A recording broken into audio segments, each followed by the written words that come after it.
Welcome to a journey through time, a time when the world seemed to hold its breath, and the echoes of peace, love, and hope filled the air like the scent of incense.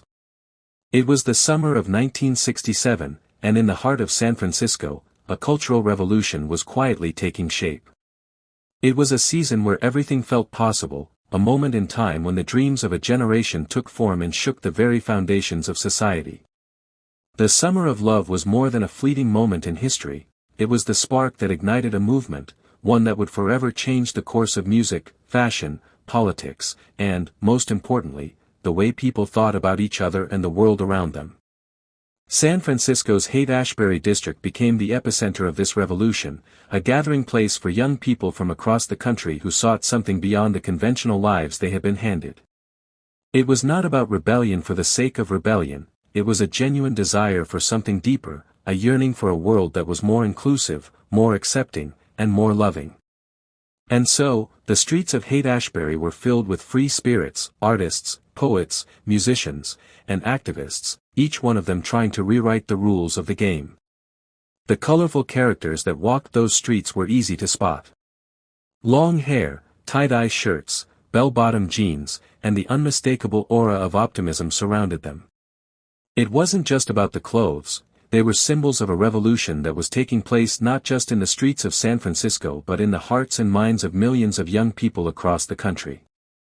These were the ones who would change the world, one song, one conversation, one act of kindness at a time. The Summer of Love was a time when everything felt connected. The music that filled the air wasn't just something you heard, it was something you felt in your bones. The iconic sounds of psychedelic rock and folk music permeated every corner of Haight-Ashbury, from the tiny record shops to the open-air concerts in Golden Gate Park.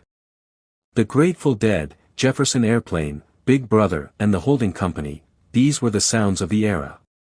The melodies were more than just catchy tunes, they were anthems of the revolution, calling for peace, love, and understanding in a world that seemed to be losing its way. It wasn't just about music, though. The Summer of Love was about connection. People were drawn to each other not because of their appearance or status but because of a shared vision. The neighborhood was alive with a sense of community that was rare in a time when individualism was often celebrated above all else. It wasn't uncommon to see strangers talking for hours on end, exchanging stories and philosophies, weaving together their visions for a better world. They talked about everything, from the deeper meanings of life to the latest revolutionary ideas circulating through the streets. The sense of freedom was intoxicating. Young people had grown tired of the constraints imposed by the older generations, constraints of war, inequality, and the rigid expectations of society. They sought a new way to live, one that wasn't bound by traditional rules and norms. They embraced the idea of free love, where the heart was the ultimate guide, not the mind. They rejected materialism and consumerism, choosing instead to live in a way that was more authentic and connected to the earth. It was a time of experimentation, of exploration, not just of the outer world but of the inner self. This was a movement that wasn't just about changing the world, it was about changing how people saw themselves and each other. As the summer stretched on, the sense of euphoria was palpable. Everywhere you looked, there were signs of a new era dawning. People were dancing in the streets, barefoot and carefree, their faces glowing with the light of possibility. It wasn't about perfection, it was about possibility. The Summer of Love wasn't a utopia, but it was a glimpse of what could be. And for those who lived through it, it was a time they would never forget, a time when the world seemed to shimmer with potential, when love and peace weren't just abstract concepts but lived realities. As the days stretched into weeks and the weeks into months, the Summer of Love in 1967 began to take on a rhythm of its own. It was a time when the ordinary seemed extraordinary, where the mundane rituals of daily life were infused with meaning, and where every encounter felt like it had the potential to change the course of your life.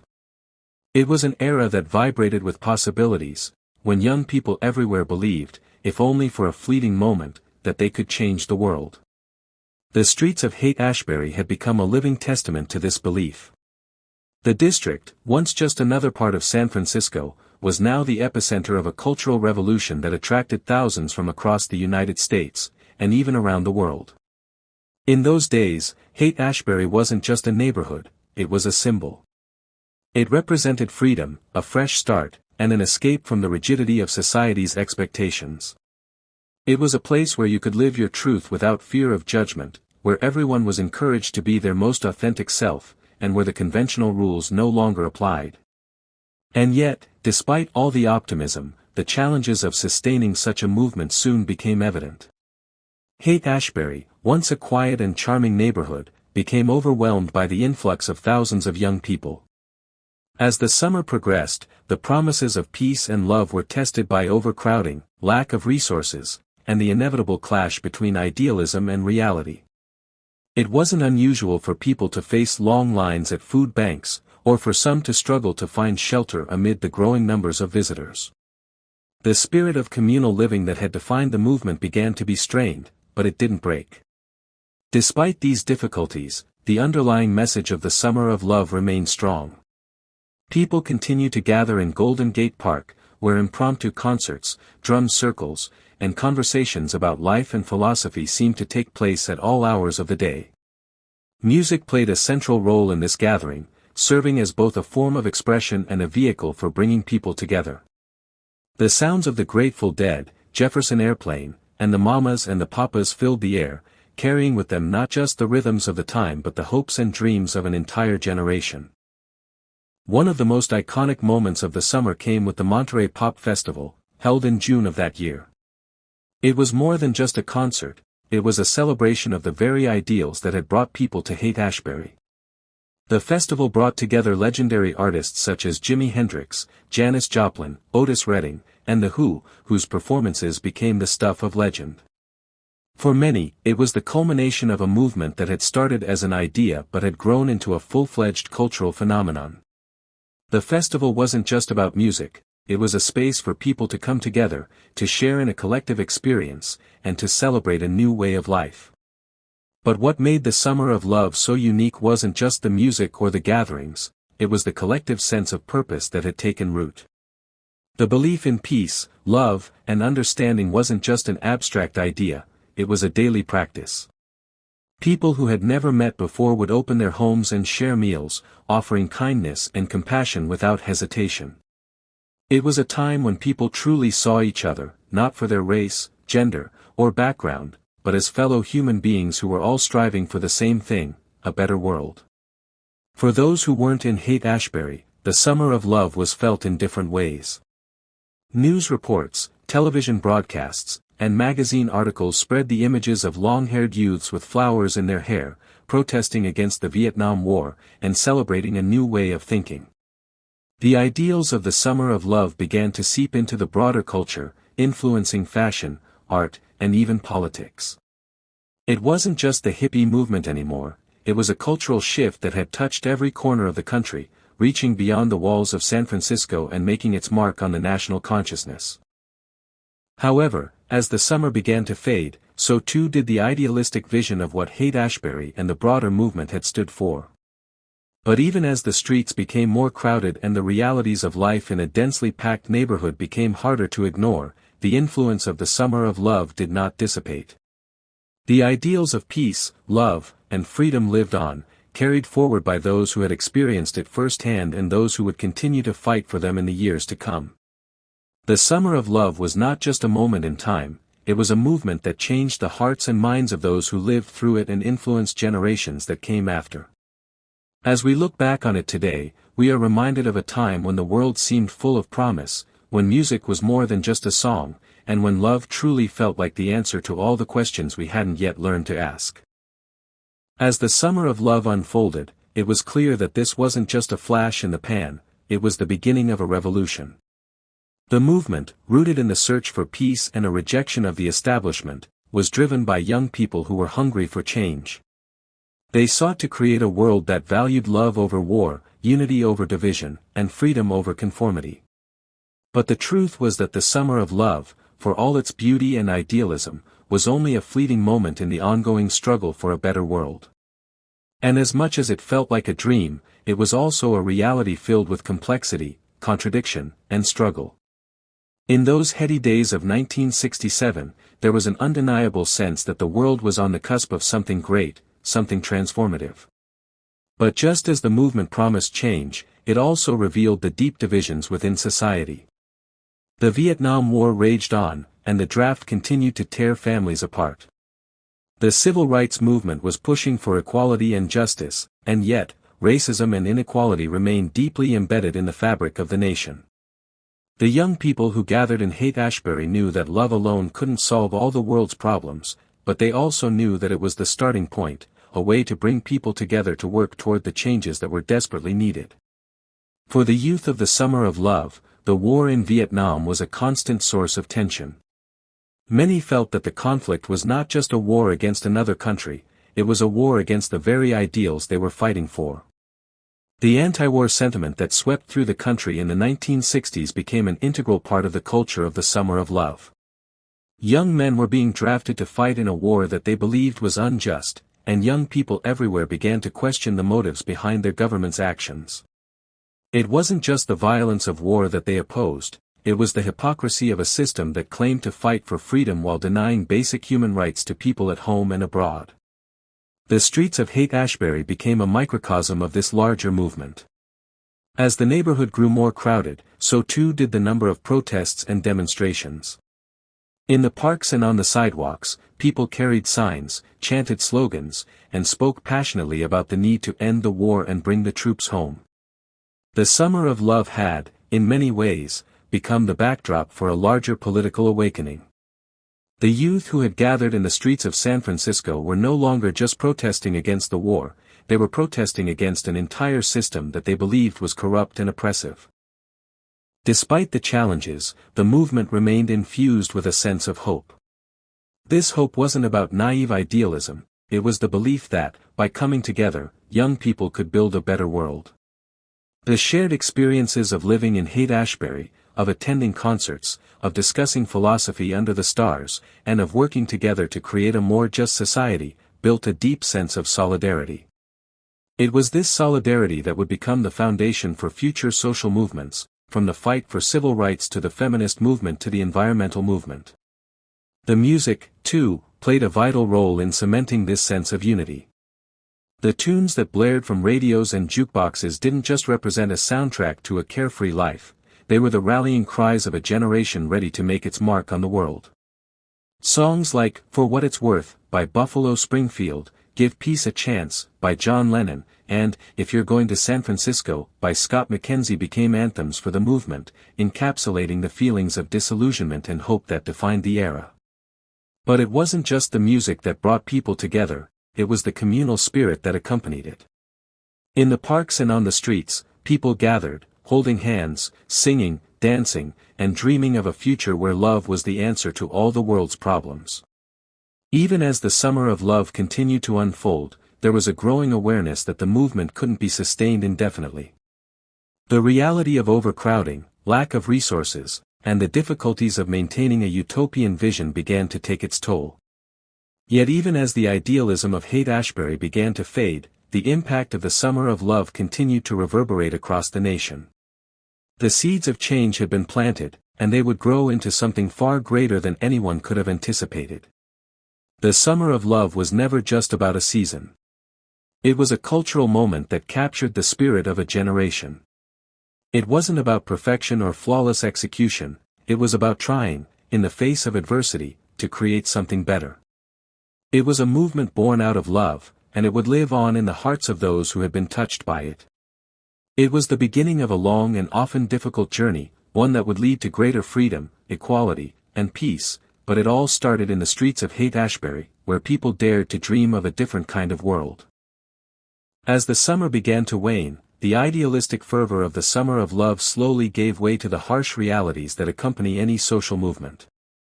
The streets of Haight-Ashbury, once filled with the sounds of music and laughter, became increasingly crowded, and the space that had been a symbol of freedom and unity began to show signs of strain. What had started as a carefree utopia for thousands of young people seeking an escape from the pressures of society began to feel like a pressure cooker ready to explode. There were those who had come seeking a life of peace and love, but also those who had come looking for something else: drugs, chaos, and a way to escape their own personal struggles. The rapid influx of people strained the neighborhood's already limited resources. Small businesses were overwhelmed by the number of people passing through, and food and water became scarce. There were shortages everywhere, and even basic needs, like shelter, became increasingly difficult to find. The carefree ideals that had drawn people to Haight-Ashbury seemed to clash with the reality of overcrowding and the breakdown of basic communal systems. People began to realize that creating a perfect world, one based solely on love and peace, wasn't as easy as it seemed. Yet, even as the cracks began to show, there was still a deep, unshakable belief in the power of change. The Summer of Love was a testament to the fact that a group of people, united by a common vision, could create something beautiful. For those who had gathered in San Francisco's iconic neighborhood, the message remained the same, that love could change the world. And it was this belief that sustained them, even as the idealism of the movement began to fade. It was impossible to ignore the growing undercurrent of disillusionment. Many of the young people who had come to Haight-Ashbury, eager to embrace the ideals of free love and personal freedom, found themselves disillusioned by the realities of life in a densely packed, resource-strapped neighborhood. The illusion of a perfect society was shattered by the complexities of human nature, greed, selfishness, and the limitations of the human condition all reared their ugly heads. It became clear that even the most well-intentioned communities could not escape the practical challenges of survival. The movement, however, was far from over. It was at this point that the ideals of the Summer of Love began to evolve into something more sustained. While Haight-Ashbury itself became more chaotic, its message spread. Across the country, people were taking the lessons learned in San Francisco and applying them to their own communities. The message of love, peace, and unity, though marred by the growing pains of its birthplace, resonated with millions. In every corner of America, the spirit of the Summer of Love continued to thrive. The music, too, remained a constant presence. The Grateful Dead, Jefferson Airplane, and other legendary bands who had become synonymous with the Summer of Love continued to fill the airwaves. But it was no longer just about the music, it was about a new wave of activism that was born from the very spirit of that summer. The fight for civil rights, for gender equality, for an end to the Vietnam War, these were all part of the larger movement that had been set in motion by the idealistic hearts of those who had gathered in Haight-Ashbury. For many, the Summer of Love had been a revelation. It showed them that change was possible, that the collective power of individuals, united in purpose, could make a difference. It was a time when young people believed that they could create a better world, one where love and kindness ruled over hatred and violence. And while the world they dreamed of might not have been fully realized, the seeds of that dream had been planted. Over the years that followed, those who had been part of the movement would continue to fight for the ideals they had championed: peace, love, freedom, and justice. Despite the challenges that the Summer of Love faced in its final months, there was an undeniable sense of accomplishment. The movement had ignited a cultural fire that would burn brightly for years to come. People all over the world had witnessed the power of a generation united by love, and though the streets of Haight-Ashbury were no longer filled with the same energy, the message remained. It was a message that transcended time and place, a message that told the world that love, in its purest form, had the power to change everything. By the end of that summer, many had already left Haight-Ashbury to return to their homes, to their families, and to their lives. But for those who had been a part of it, the Summer of Love was never just a season. It was a moment in time that would live on forever in their hearts and in the hearts of all those who believed in its message. And as the years went by, they would carry with them the hope that, one day, the world would catch up to the dream they had fought for. The leaves hadn't yet turned, but the end of summer was in the air. By late August 1967, the days in Haight-Ashbury grew a little quieter, the nights a little colder, and the magic of the Summer of Love, while still alive, had taken on a more reflective tone. The scent of patchouli and incense still wafted from windows cracked open to let in the breeze, and the sound of guitars still drifted from park corners, but those who remained could feel a shift. The wide-eyed wonder was settling into something more grounded, like a dream slowly giving way to the quiet hum of waking life. Many of the young people who had come to San Francisco that summer weren't running from home so much as running towards something they couldn't name. They were chasing a feeling, a whisper of a better world, something that shimmered just beyond the horizon. In letters home or scribbled journal entries, they tried to capture it, how strangers smiled like lifelong friends, how time stretched out endlessly under the sun, how for the first time, life felt truly alive. It was more than a moment. It was a revelation. For those who were there, memories from that summer didn't fade, they burned golden in the corners of their minds. A shared glance during a protest march. A song played at dusk on a back porch. A night spent on a rooftop, wrapped in a blanket and the arms of someone who felt like the answer to every question. There were no smartphones, no selfies to document it all. The memories had to live in the heart. And somehow, they glowed even brighter because of it. And while San Francisco had been the beating heart of the movement, ripples were spreading outward, far beyond California. Across the country, in college dorms and church basements, on front porches and street corners, something had shifted. Conversations were deeper. Friendships ran stronger. People had started questioning things they had once accepted as unchangeable. The summer of love hadn't just sparked a moment, it had lit a fire in the minds of a generation. There was a bittersweetness to those final weeks. Some began to leave, drawn back to school, to families, to lives waiting beyond the foggy hills of the Bay. But they left changed. They carried the music with them, and the questions too. They brought their stories back to small towns and big cities alike, stories that sounded almost mythical to those who hadn't been there. And maybe that's why the summer of love took on the quality of legend so quickly. It had become something more than just a collection of events. It was a feeling, a shared heartbeat that pulsed beneath the surface of a restless generation. And as people drifted away from the hate, others remained. Some clung to the dream, hoping to keep it alive just a little longer. Others saw the change coming and began turning their energies toward activism, channeling their passion into organized movements, community work, and deeper spiritual exploration. The acid-fueled euphoria gave way to meditation circles, consciousness-raising groups, and co-ops experimenting with new ways of living.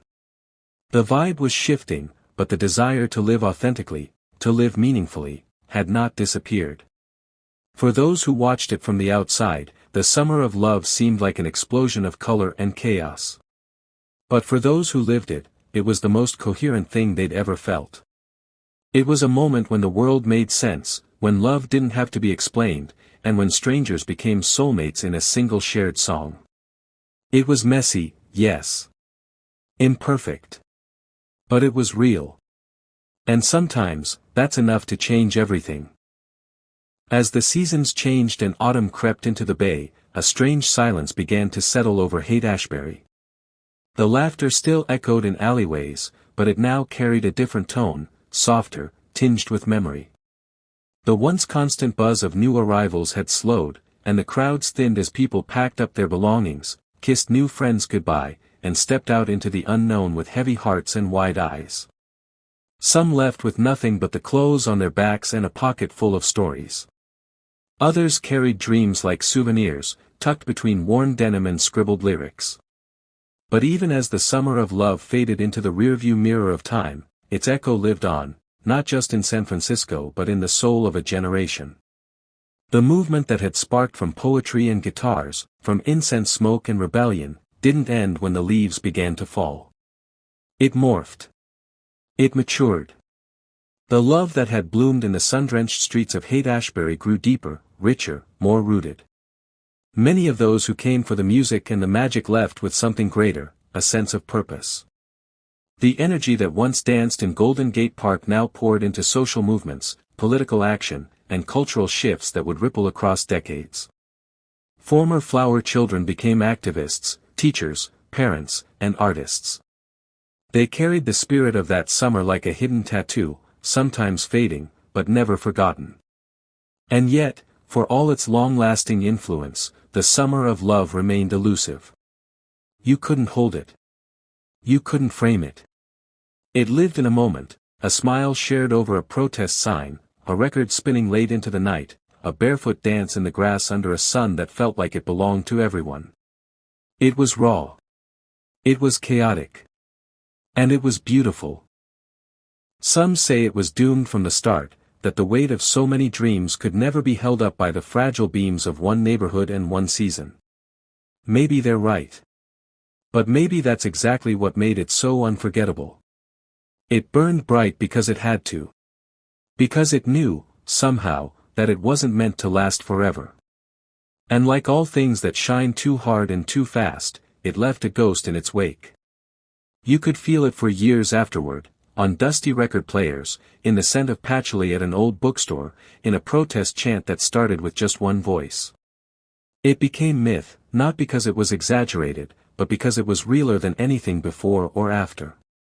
It became a promise etched into the cultural memory, that for a moment, we lived like love was enough.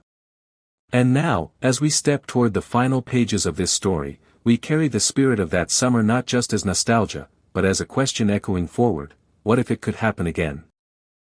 IME passed, as it always does. The faces once sunlit and smiling on the hills of Haight-Ashbury grew older. The flowers wilted, the streets changed, and the posters peeled from telephone poles. But something in the air never quite disappeared. A whisper, soft and persistent, that something extraordinary had happened once. That a generation had stood on the edge of the world and believed, even if just for a heartbeat, that love could be the answer to everything. Those who were there would remember it in flashes: the scent of jasmine tangled with sweat and freedom, the flash of a stranger's grin in the middle of a street protest, the feeling of a shared world without names or judgment. Not everyone came away unscathed. Some were hurt, some were lost, and some never came back. But none of them forgot. Because that summer, they had seen a different version of life. A possibility.